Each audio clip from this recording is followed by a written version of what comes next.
Welcome to Expert Connections. I'm Julie Holton. Okay, so it's the bottom of the ninth. Bases are loaded, full count, two outs. Tell me, who's up to bat for you? Who's on your team? Now imagine instead of baseball, we're talking business. And instead of a tie game, we're talking about the unknown, like, say, a pandemic. Who is on your team? Are you set up for success? Joining me is attorney John Mashni from Foster Swift Law Firm. Hi, John. Hey, Julie, great to be here. Yeah, thanks for being here. Okay, so John, you talk about entrepreneurship like it's a team sport. Tell us why.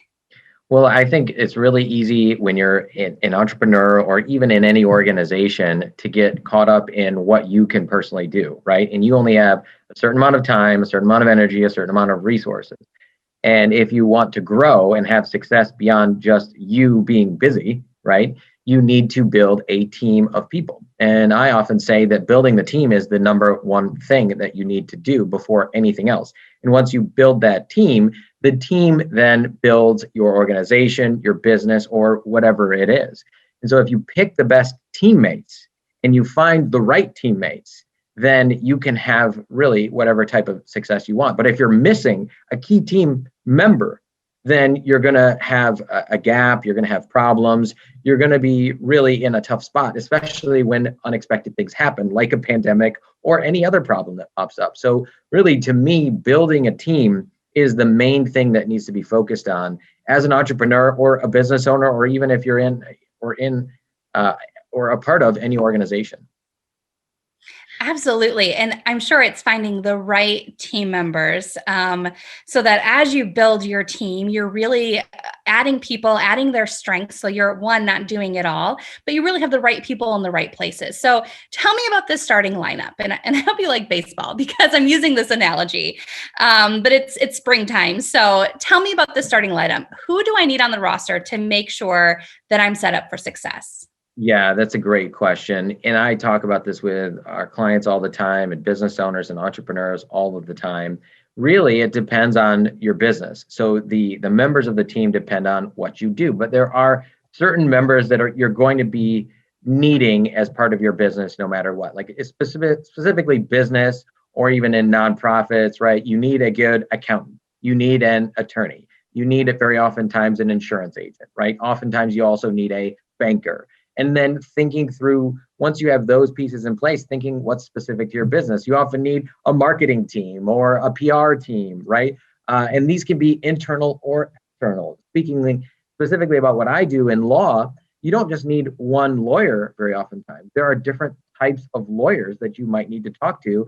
And sometimes their services, if they're really good at what they do, they don't necessarily overlap, right? You might have an employment issue one day and then the next day a tax issue or intellectual property issue, right? Completely different disciplines, and you probably would need different lawyers for those specific roles. And it's just figuring out what's right for you. If someone's in the real estate industry, they're going to need a different team than if they're purely technology, right? Or if they're a technology startup. So it's really identifying the team that you need and then identifying who are the best people for those roles. Specifically, what are the strengths? Because if you can use the strengths of each member of the team, then you have a team full of strengths instead of you being good at one thing and then not as good or just mediocre at all of these other things. That's why it's so important. Pick the right team and get your team in place. John, I remember when I was first launching my own business, I remember saying that I didn't want to have to learn things the hard way, right? Like who wants to learn by making mistakes? But truly my fear was not knowing what I didn't know. Like I knew there were things I didn't know, but I didn't even know what those things were, if that makes sense. So what are Right. some examples of this? What are some of the maybe unexpected times when you've seen businesses really wish that they already had that team of advisors in place, like you mentioned?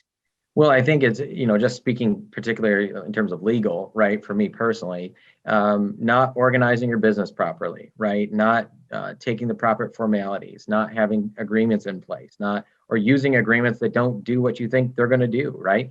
I'm dealing with a situation just today where a business had an agreement and it didn't address any of the main things that could go wrong, and now they're really suffering the consequences from it. So you really do need to be very careful about the team that you put together and make sure that you have the right, people that you need, but then also the right people that are comfortable working with you. Because when something like a pandemic happens, you won't be able to say, oh, I got to find the person that can help me or find the people that can help me. You need to be in a position where they're just a phone call away. What do I do? How do I do it? And you already have the relationship built up, potentially a friendship, where even when times are tough, they're going to answer the phone and be willing to give some of their energy and resources to help you out. And it could be even someone that's very skilled at helping you in that particular situation.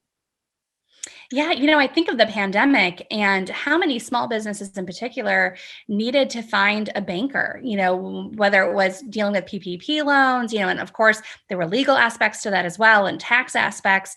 I think the pandemic is a great example of really needing those key people in place, kind of almost your personal team of advisors, if you will, but for your business.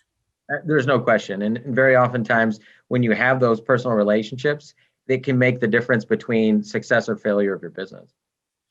John, thanks so much for sharing your thoughts on this today. Thank you. Great to be here. For more resources from John and the attorneys at Foster Swift Law Firm, head to WLAJ.com and click Legal Connections.